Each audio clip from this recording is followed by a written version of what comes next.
हरे कृष्णा दर्शकों, फाल्गुन मास के कृष्ण पक्ष में पड़ने वाली एकादशी को विजया एकादशी के नाम से जाना जाता है। इस दिन पूरे विधि विधान से भगवान श्री हरि की पूजा की जाती है। भगवान श्री हरि की पूजा करने और उपवास रखने से भक्तों के सभी जन्म जन्मांतरों के पापों से मुक्ति मिलती है और मृत्यु के बाद मोक्ष की प्राप्ति होती है। इस बार साल 2024 में विजया एकादशी का उपवास 2 दिन रखा जाएगा, जिसमें 6 मार्च बुधवार दशमी तिथि युक्त एकादशी का व्रत रहेगा, जिस दिन गृहस्थ जन उपवास रखेंगे, और 7 मार्च गुरुवार को द्वादशी तिथि युक्त एकादशी रहेगी। उस दिन मोक्ष प्राप्ति की इच्छा रखने वाले सभी भक्त और साथ ही वैष्णव संप्रदायिक तथा इस्कॉन से जुड़े लोग इस व्रत को रखेंगे। कब कब एकादशी का व्रत 2 दिनों के लिए होता है। ऐसे में आपकी श्रद्धा हो तो दोनों ही दिन एकादशी का व्रत रख सकते हो। एकादशी तिथि का प्रारंभ 6 मार्च बुधवार 6:32 से होगा। एकादशी तिथि का समापन 7 मार्च गुरुवार सुबह 4:15 तक रहेगा। दशमी तिथि के नियमों का पालन 5 मार्च मंगलवार के दिन ही किया जाएगा।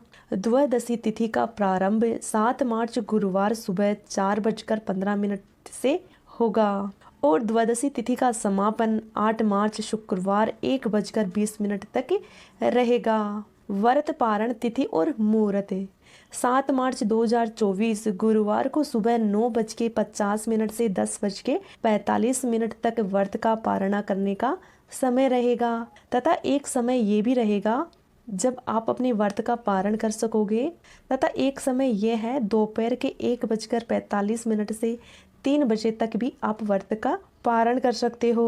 पारण करने के लिए सुबह का समय ज़्यादा उत्तम माना जाता है। आपको ध्यान में ये भी रखना है कि 7 मार्च गुरुवार सुबह 9:40 पर हरिवासर का समय समाप्त होगा और मान्यताओं के अनुसार एकादशी के नियमों के अनुसार हरिवासर का समय जब तक रहता है तब तक उपवास नहीं खोला जाता।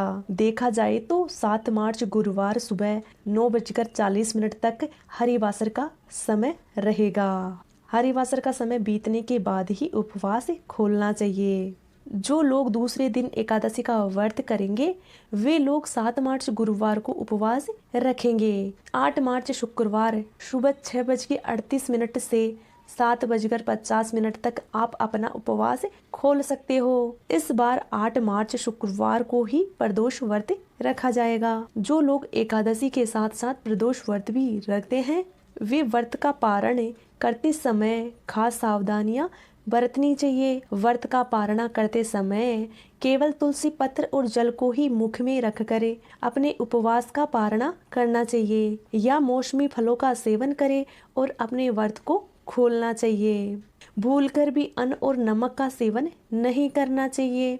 जो लोग केवल एकादशी का ही उपवास रखते हैं वे द्वादशी तिथि को व्रत का पारण करते समय भगवान श्री हरि को भोग लगाए और उस भोग को प्रसाद के रूप में ग्रहण करे और इसके बाद शुद्ध सात्विक भोजन ग्रहण करे। भूलकर भी एकादशी के दिन चावल या चावल से बनी वस्तुओं का सेवन नहीं करना चाहिए। दशमी तिथि से लेकर द्वादशी तिथि तक मसूर की दाल, बैंगन, लहसुन, प्याज का सेवन भी नहीं करना चाहिए। दशमी तिथि को ही तुलसी पत्र भी तोड़कर रख लेना चाहिए।